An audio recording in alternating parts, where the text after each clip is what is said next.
जय हरी. एकादश स्कंध भाग 52. भक्तीचं सामर्थ्य नाथ महाराज आपल्याला सांगत आहेत. भक्ती वाचून मुक्तीची हाव धरून प्रयत्न केला तर तो सगळाच्या सगळा वाया जातो. माया दुस्तर आहे हे तर शास्त्र प्रसिद्धच आहे. पण जे साधे भोळे मंदबुद्धीचे लोक आहेत, ज्यांना आपलं मन वश झालेलं नाही पण संसार तरून जावं अशी खरी इच्छा आहे, अशा भोळ्या भाविकांना माया तरण्यास उपाय आहे किंवा नाही हा खरा प्रश्न आहे. भक्तीचं महत्त्व फार मोठं असल्यानं भगवंताची किंवा सद्गुरूंची अभेदभावानं भक्ती केल्यास माया तरून जाता येते, हेच या प्रश्नाचं सरळ सरळ उत्तर आहे. बरं, आता मनामध्ये प्रश्न येतो की सद्गुरूंची सेवा करायची, मग हे सद्गुरू कसे असावेत, या सद्गुरूंची लक्षणं नेमकी कोणती कोणती आहेत? तर नाथ महाराज सांगतात, कोणतंही ज्ञान प्रथम मानवी अंतःकरणातच उदय पावतं. ज्याच्या अंतःकरणात जे उदय पावतं त्याचा साक्षात सहवास घडला तर ते ज्ञान आपल्यामध्ये उतरण्यास सोपं जातं. परंतु एका व्यक्तीशी थोड्याच माणसांचा निकट सहवास घडू शकतो, शिवाय ज्याचं ज्ञान त्याच्याबरोबरच लुप्त होण्याचा संभव असतो, म्हणून ज्ञान ग्रंथरूपानं मागे ठेवलं जातं. हे सगळं जरी खरं असलं तरी लौकिक ज्ञानात आणि आत्मज्ञानात एक मोठा मूलभूत फरक आहे. कोणता? लौकिक ज्ञानाचा प्रत्यक्ष आचरणाशी साक्षात संबंध नसतो. म्हणजे सांगतील, पटवून देतील, पण ते त्याच पद्धतीने वागत असतील असं अजिबात नाही. उलट आत्मज्ञानाचा संबंध साक्षात जीवनाशी असल्यानं आत्मज्ञानी पुरुषाचं आचरण अत्यंत महत्त्वाचं असतं. आता लौकिक ज्ञानाचा प्रत्यक्ष आचरणाशी साक्षात संबंध नसतो. कसा? तर एक कीर्तनकार होते. कीर्तनं चालू असताना एक 8-10 दिवस कीर्तनं सुरू होती.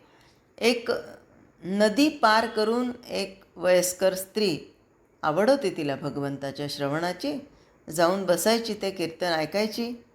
तिने पहिलेच दिवशी महाराजांनी सांगितलेलं ऐकलं की स्वतःपेक्षाही भगवंतावर विश्वास ठेवायचा.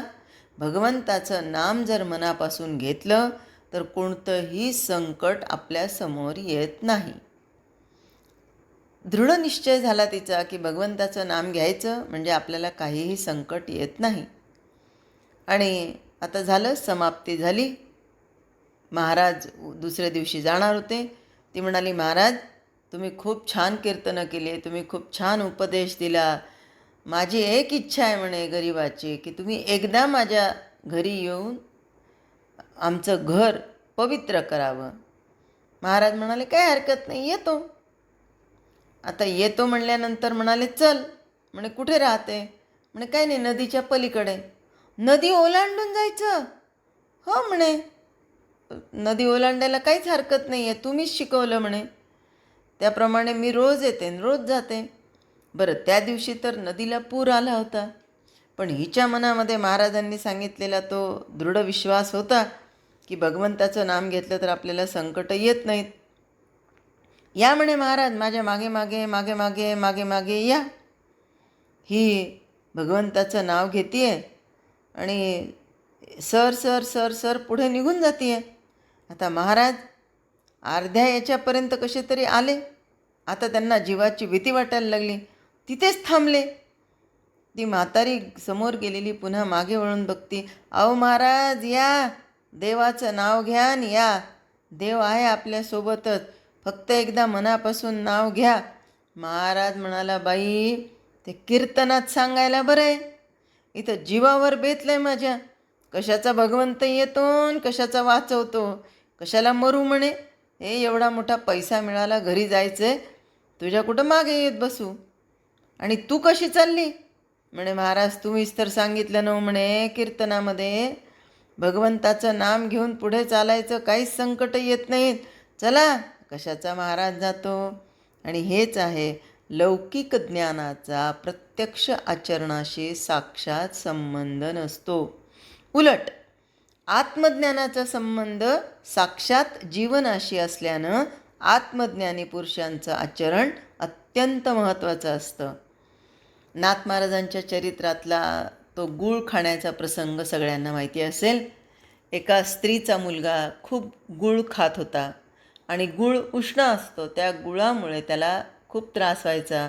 नाथ महाराजांकडे ती घेऊन आली. म्हणाली, नाथ महाराज, या मुलाला सांगावं काहीतरी, गूळ जास्त खाऊ नको म्हणून, याला सारखा सारखा त्रास होतो गूळ खाण्याने. ते म्हणाले, आईसाहेब, एक 8 दिवसानंतर या. आता यांना वाटलं की 8 दिवसामध्ये काहीतरी वेगळं करणार असतील, काहीतरी बनवत असतील, काही औषध देणार असतील, काही मंत्र देणार असतील, म्हणून ती 8 दिवसानंतर आली. नाथ महाराजांनी त्याला जवळ घेतलं, त्याच्या पाठीवरून हात फिरवला आणि म्हणाले, बाळा, गूळ जास्त खाऊ नको बरं का, गूळ अपायकारक आहे, त्रासदायक आहे, गूळ जास्त खाऊ नको. मग ती बाई म्हणाली, अहो नाथ महाराज, एवढंच सांगायचं होतं, मग 8 दिवस कशाला लावले हो, त्याच दिवशी सांगायचं. ते म्हणाले, माय माऊली, आईसाहेब, तोपर्यंत मी गूळ खात होतो. आता या 8 दिवसामध्ये मी गूळ खाणं बंद केलं आणि मी बंद केल्यामुळे मला याला सांगण्याचा अधिकार प्राप्त झाला. आणि म्हणून आत्मज्ञानाचा संबंध साक्षात जीवनाशी असल्यानं आत्मज्ञानी पुरुषांचं आचरण अत्यंत महत्त्वाचं असतं. आधी केले मग सांगितले. आणि याचा परिणाम असा होतो की आत्मज्ञानी पुरुषांशी केवळ सहवास घडला असता आपल्या जीवनात आपोआप बदल घडून येतो. अशा आत्मज्ञानी पुरुषालाच सद्गुरू बनण्याचा अधिकार असतो. म्हणून सद्गुरूंची लक्षणं सांगताना नाथांनी स्वस्वरूपाच्या अनुभवावर विलक्षण जोर दिला आहे. आत्मानुभव असून अकर्तेपणानं कर्म करत असता आत्मज्ञानी पुरुष 4 सामान्य लोकांप्रमाणे प्रपंचात राहिलेला आढळणं शक्य आहे. त्याचप्रमाणे भगवंताच्या प्राप्तीची जिज्ञासा घेऊन आपल्याकडे येणाऱ्या माणसांना अत्यंत प्रेमानं आणि आपलेपणानं तो साधन मार्ग दाखवतो. त्याचं बोलणं गोड असतं, चालणं गोड असतं, वागणं गोड असतं, उपदेश गोड करणं गोड असतं, मार्गदर्शन गोड असतं, संकटात सहाय्य करणं देखील गोडच असतं. सगळ्या प्राणीमात्रांमध्ये भगवत स्वरूप पाहण्याच्या भूमिकेवर आरूढ झालेले सद्गुरू आपल्या शिष्यात देखील भगवत स्वरूपच बघतात. आता आपण भागवतातला संदीपानी ऋषींचा जर विचार केला तर श्रीकृष्ण परमात्मा हे त्यांचे शिष्य होते आणि या शिष्याकडे बघताना त्यांनी ओळखलं होतं की हे साक्षात परब्रह्म परमात्मा आहेत, हे भगवत स्वरूपच आहेत.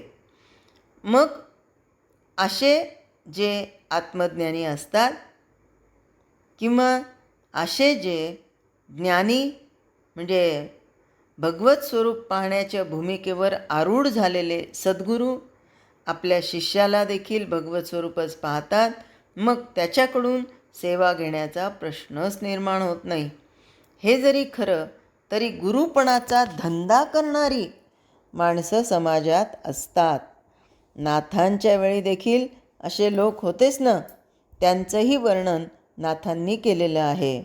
दासगणू महाराजांनी जे नाथ महाराजांचं चरित्र लिहिलं त्यामध्ये दासगणू महाराज सांगतात की जनार्दन स्वामी त्यांना म्हणाले होते की अरे बाबा, तू माझ्याकडे कशाला आला, तू काही ना काहीतरी करायचं असतं, इतर कुणी तुला मार्गदर्शन केलं असतं. त्यावेळेस त्यांनी सांगितलं, पदक्रमा जटा पडे कुणी म्हणे शिके कौमुदी, कथे करी म्हणे कथा शिकून हो बुवा तू आधी, उपाय श्रोताग्नीचा कथियला आम्हा दीक्षिते, अयाचित आम्हा सदे मठपती म्हणे नित्यते.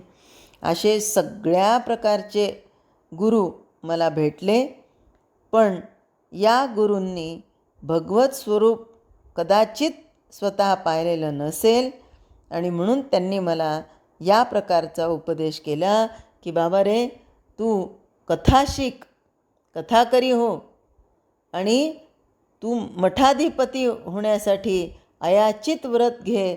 या पद्धतीने त्यांनी मला मार्गदर्शन केलं.